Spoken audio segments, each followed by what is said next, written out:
was a sunny autumn afternoon, and there was old Dave out in his driveway again, throwing knives at people.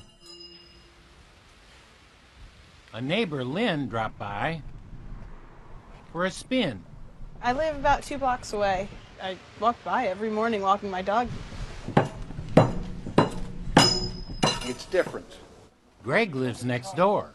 It makes for an interesting neighbor. Oh, he's an interesting neighbor, all right. Dave is a minister with indoor-outdoor wedding chapels in his Long Island home. How many weddings have you performed here at your house? In the thousands. Sometimes I put the bride on the wheel of death. Yes, he said the Wheel of Death. It really adds a highlight to their wedding album. Well, Bill, this is Throwdini Central. Oh, my God.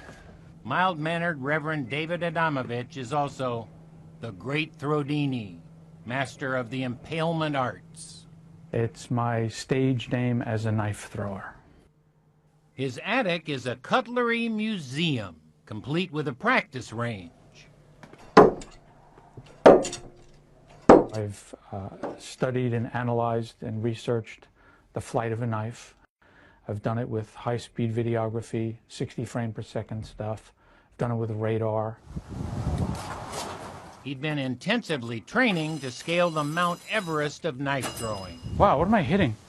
The Veiled Wheel of Death, in which the spinning wheel and the woman on board are completely obscured from the knife thrower. Whoop, one collision. I don't think I hit the girl. Ready or not, it was time to attempt the feat in a show at a Long Island university. Bang, bang, bang. Throwdini quickly changed backstage. He'd stopped along the way to perform a marriage. Man of the cloth by day, man of steel by night. Please put your hands together for the very, very talented and our headliner for the evening, Throwdini. Throwdini warmed up, his knives flying at his target girl, Melissa Ann, ever faster, larger, and closer.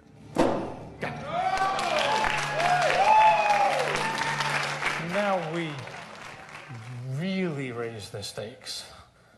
It had reached the hour of the Veiled Wheel of Death, successfully performed only 3 times since 1939. You guys are witnessing history in the making. The audience grew silent. Some turned away.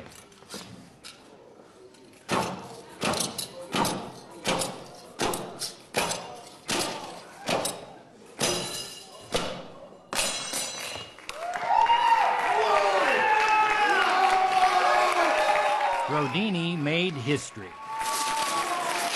and his target girl emerged without a scratch.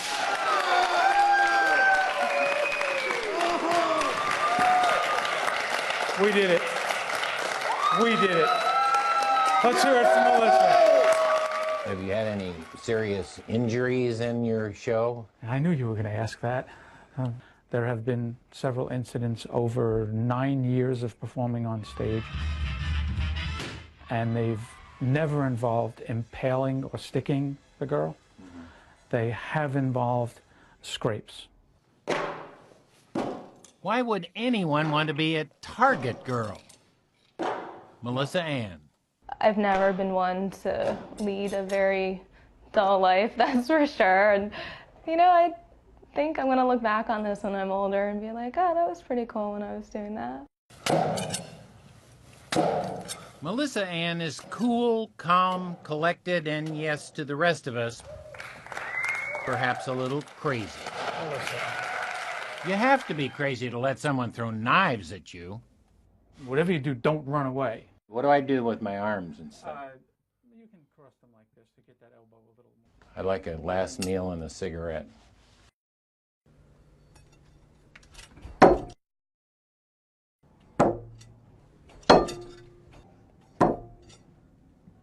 Ooh.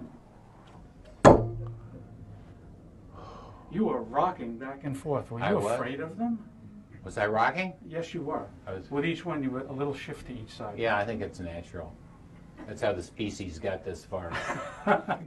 Throwdini said I wasn't ready to be a target girl.